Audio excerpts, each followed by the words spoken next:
ایران کے اندر ایسے ہزاروں مشتبہ خام نہیں ہیں، آپ جو ہیں ایک کو مارو گے 10 کھڑے ہو جائیں گے، چونکہ وہاں جو طاقت ہے وہ ایمان کی طاقت ہے، وہاں جو ہے محبت اور عشق کربلا کی طاقت ہے۔ ٹرمپ ہو یا نیتن یاہو ملعون ہو، یہ دونوں ملعون کمبخت، ان کو کیا معلوم؟ آپ دیکھیں غزہ میں مسلمانوں پہ ظلم ہوا، انسانیت پہ ظلم ہوا، فلسطین میں ظلم ہوا، سیریا میں ظلم ہوا، بتائیے کون سی حکومت بولی سوائے ایران کے؟ ایران نے حکومت کی مدد کر کے بتایا کہ ہم ہی ہیں حقیقی مسلمان۔ کربلا میں امام حسین علیہ السلام بولے کیوں؟ اپنی جان کو قربان کیے کیوں؟ چونکہ مذہب کے جو رولز ہیں، مذہب کے جو اصول ہیں، ان پر ہڑپ آ رہا تھا، انسانیت پر ہڑپ آ رہا تھا۔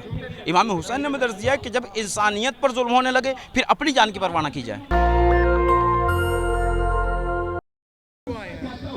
ہم یہاں پر جو حاضر ہوئے ہیں سعودی عرب میں جو پروفٹ ہوڈ حضرت محمد مصطفیٰ کی اکلوتی بیٹی جناب فاطمہ زہرا سلام اللہ علیہا، ان کی قبر اور ان کے نواسوں کی قبریں امام حسن مجتبیٰ، امام زین العابدین، امام محمد باقر اور امام جعفر صادق علیہ السلام، ان کی قبروں کو منہدم کر دیا گیا ہے۔ ہمارا پروٹیسٹ اسی مدعے پر ہے کہ ہم چاہتے ہیں کہ جو ظالمانہ طور پر ان کے روزوں کو منہدم کیا ہے، ہم چاہتے ہیں کہ ان کو دوبارہ سے جو ہے وہ تعمیر کرایا جائے، اور چونکہ یہ حکومت جو ہے ظلم کے علاوہ کچھ اور نہیں کری۔ اس کی دلیل یہ ہے کہ آج بھی یہ حکومت ظالم حکومتوں سے ہاتھ ملائے ہوئے ہے۔ اور امریکہ اور اسرائیل جس طریقے سے لگاتار ایران پہ جو حملے کر رہا ہے، اس کو لے کر کیا کہیں؟ دیکھیں جنگ ہوتی ہے تو حملے دونوں طرف سے ہوتے ہیں، لیکن دیکھا یہ جاتا ہے چونکہ جنگ میں یہ نہیں دیکھا جاتا کہ کون کسے مار رہا ہے۔ جنگ کا مقصد یہ ہوتا ہے کہ حق پر کون ہے اور باطل پہ کون ہے، سچ پہ کون ہے اور جھوٹ پہ کون ہے۔ لیکن ٹرمپ تو کہہ رہے ہیں نا، ہم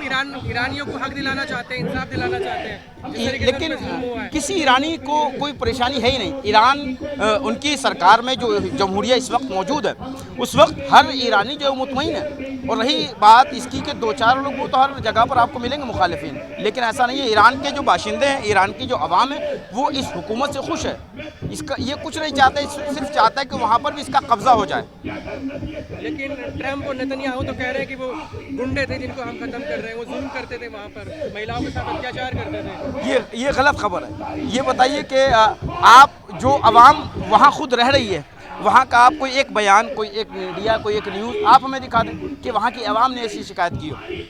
اب وہ دوسرے ملک میں ٹرمپ ہو یا نیتن یاہو ملعون ہو، یہ دونوں ملعون کمبخت، ان کو کیا معلوم کہ وہاں کیا ہو رہا ہے؟ انہیں اپنے دیش کی خبر نہیں ہے۔ وہاں پر دیکھیں کتنے ظلم و ستم ہو رہے ہیں، خود ایران کے خود لوکتنتر لے کے آنا چاہتے ہیں نا کہ ایران میں لوکتنتر آئے، ڈیموکریسی آئے، چناؤ ہو، ایسا ہو۔ وہاں بھی ہوتا ہے، وہاں ڈیموکریسی ہے، چناؤ ہوتا ہے ایران کے اندر، ایسا نہیں ہے۔ یہ ایران کے اندر باقاعدہ چناؤ ہوتا ہے، ڈیموکریسی ہے۔ پریزیڈنٹ کا چناؤ ہوتا ہے، الگ الگ منتری چنے جاتے ہیں، وہ بات ٹھیک ہے، لیکن ہے تو سپریم لیڈر ہی۔ نہیں، ایسا نہیں، وہ ایک سپریم لیڈر کا معاملہ الگ ہے، چونکہ عوام اگر الیکشن ہوگا بھی تب بھی وہ نہیں چنیں گے، تب بھی نہیں چنیں گے وہ، تب بھی انہیں اتنا بھروسہ ہے سپریم لیڈر پہ۔ بالکل بالکل، چونکہ وہ ان کی شخصیت ایسی ہے، وہ عوام کے ساتھ ہیں۔ آپ دیکھیں ان کی رپورٹ اٹھا کے دیکھیں کہ جب حملہ ہوا، حملے سے پہلے وہاں کی حکومت نے کہا کہ آپ جو ہے سیفٹی کے لیے ہم آپ کو بنکر میں بھیج دیتے ہیں، تو انہوں نے کہا کہ نہیں، پہلے جہاں عوام رہے گی وہاں ہم رہیں گے۔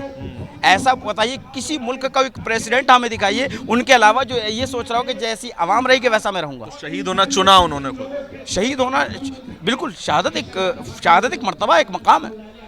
یعنی چننے کا مقصد یہ نہیں کہ وہ مثلا خود بخود مرے، نہیں، لیکن ان کا مقصد یہ تھا کہ جس حال میں عوام رہے گی اس حال میں ہم رہیں گے، اور یہ ایک اچھے پریزیڈنٹ ہونے کی یہ دلیل ہے۔ سعودی کو کہہ رہے ہیں ظالم ہے حکومت ہے، وہ ظالم کیسے ہے؟ دیکھیں وہ تو تمام دیشوں کی مدد کرتے ہیں، سبھی کو چندہ دیتے ہیں، دیکھیں وہاں کہاں مدد کی ہے یہ آپ ہمیں بتائیے، کس ملک میں مدد کی ہے؟ ہر جگہ مدد کرتے ہیں۔ ہر جگہ میں کسی ایک جگہ کا نام بتائیں آپ۔ بھارت کے مسلمانوں کو تمام مدد کرتے ہیں، وہ کیا مدد کی ہے؟ جاتے ہیں، وہ بھارت کے مسلمانوں کیا مدد کی ہے؟ زکوٰۃ دیتے ہیں، دیکھیے کس نے کہا زکوٰۃ؟ یہ ایسا کچھ نہیں ہے، یہ سب بنائی ہوئی باتیں۔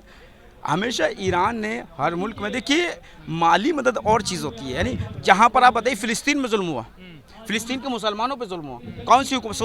سعودی عرب نے کہاں بلایا آ کر، وہ کہاں مدد کی ہے؟ لیکن آپ دیکھیں غزہ پہ حملہ ہوا، کہاں سیریا پہ حملہ ہوا، وہاں مسلمان رہتے ہیں، بتائیے کہاں پر حملہ، کہاں پر سعودی عرب نے آ کر مدد کی ہے؟ مسلمان نہیں ہیں۔ سعودی مسلمان بھائی سوال پوچھنا چاہتے ہیں، اس کو تھوڑا اور ریفائن کر دیتا ہوں میں کہ اگل بغل کے دیش جو ہیں وہ بھی خود کو اسلامک دیش کہتے ہیں، اسلام پہ چلنے والے دیش کہتے ہیں، لیکن جب اسلام کے سب سے بڑے لیڈر کو مارا گیا، جو زندہ لیڈر سب سے بڑے ہوئے، تب ان تمام دیشوں نے کچھ نہیں کہا۔ کیا کارن ہوں گے ان کے؟ دیکھیے ظاہراً لباس مسلم پہن لینا اور ہے،